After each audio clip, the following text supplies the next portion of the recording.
This problem on the planet today is fear. It's been a problem for a long time, but it's a huge problem now. It's getting bigger every day, and the reason that fear is a problem, of course, is that it affects everything. Everything we think and say and do, all the decisions and choices we make, all of our reactions, all of our responses, everything that we're experiencing can come from only one of two places. Conversations with God has made that very clear to me. We're either coming from love, or we're coming from fear. And my observation is that most people, most of the time, and myself, more than I would like to acknowledge, coming from fear. So we have to look at our fears and find out, what is fear anyway? What is it all about? What are we afraid of? And what impact is it having on the choices and decisions and the creations for which we have made ourselves responsible? By the way, that's one of the first fears that there is, the fear of being responsible, the fear of placing yourself in a position of responsibility for all that we are creating. So fear is the first aspect of the human experience, as I understand it, that we need to work very hard to heal, and I might even say to transform. You transform fear, and you transform the world. Now let's take a look at what it is that we're afraid of. First of all, as I observe it, we're afraid of life itself, and so much that goes on in life. We're afraid of life because we're afraid of death. Conversations with God says that all fear ultimately is a fear of death. If you're not afraid to die, then you're not afraid to live. But how can you not be afraid to die? Well, you cannot be afraid to die if you understand what death is. As a result of that understanding, you understand what life is. The wonderful book Home with God, in a Life That Never Ends, explains all this in extraordinary detail. It talks about the moment of our death, the process of death itself, and the reason that we're experiencing life as we are on this planet.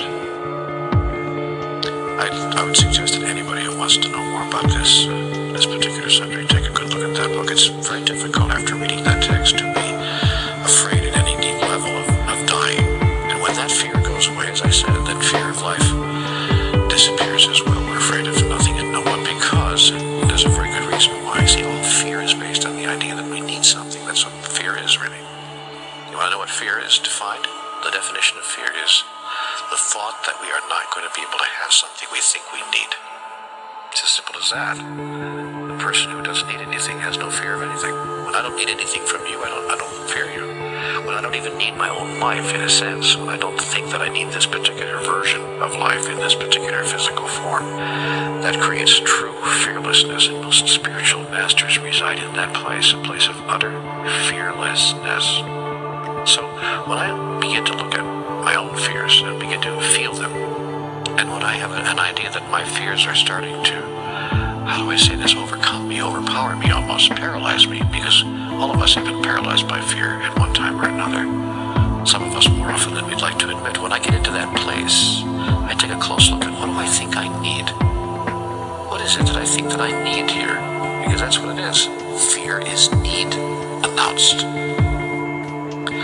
So I look at what am I thinking that I need? And is it possible that I really don't need that? Could I get along without it? What would happen if I didn't have that? What would happen if I didn't receive that? What would happen if what I think I need, I didn't experience or couldn't experience? See, and then there are two ways that fear manifests itself. The idea that I will not get what I need, I'm not going to receive that. Or the idea that I'm going to lose something that I need. I have it now, but I'm going to lose it. And that's most often presenting itself in human experience, as I observe it, in relationships. It presents itself in other ways as well. We have fears around money, fears around power, fears around health, and many other items. But more often than not, almost all the fears that I see people experiencing have to do with relationships of one kind or another, and especially those delicate relationships that we call romantic intertwinings of the human experience. Boy, oh boy, oh boy. First, I'm afraid that no one's going to love me, and then I'm afraid if somebody does, I'm going to lose the love. And how I solve that, when I do, except when I don't, but how I solve that when I do, how I get into a place of what I want to call spiritual health, is when I understand who I truly am, and that I actually don't need the love of another. or any other, in order to experience who I truly am, in order to experience serenity, peace, joy, happiness. Every time I think that my joy is obtainable, or that I'm sourced with my joy, that my joy comes from someplace outside of myself, I get into fear. Every time I'm clear that the source of my joy does not exist outside of myself, but is given to me, from me, by me, my fear disappears. And here's the irony of that. I then become much more attractive to people, and what I was afraid of, that people would walk away from me, in fact, doesn't happen. The reverse happens. People are attracted to me, because all people are attracted to other people who are firm and strong, not arrogant, but aware, and reside deep inside of themselves, because nobody likes to be needed. Because if I feel that you need me so much, then my next fear will be I can't give you what you need, and that's why I'll lose you, you see. So people who present themselves to the world as serene and peaceful and joyful and innately happy, these are people we see are together, they have it together. These are people who are aware that their happiness, their joy, and their peace comes from within. That's words we hear from every spiritual master. We hear them in all the spiritual books. But that experience is attainable. We can't find it, we can't go there. And that's, I think, the spiritual journey. That's the path to transformation. That's the movement away from fear. Someone once said to me that there's a great acronym for fear. Feeling excited and ready. Oh, I love that. I had a great teacher say to me one time years ago, call your fears adventure. What a great thought. So I'd like to maybe leave you with that thought for today. Whatever you're afraid of right now, realize a couple of things. One, it's not real. You're making it all up. Two, if the thing that you're afraid would happen actually did happen, you and I would still be here tomorrow. It really would make no difference at all. Unless, of course, you wouldn't be here tomorrow, in which case it absolutely would make no difference at all. Three, if you can call your fears adventure, you'll bring in an energy that will heal the fear. The energy of excitement.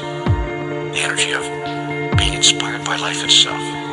Because life, you see, is a process that informs life about life through the process of life itself. And if you live your life filled with inspiration and excitement, soon there's nothing to be afraid of. And it becomes the great joy it was always intended to be. That's how I see it. That's what my conversations with God told me about fear.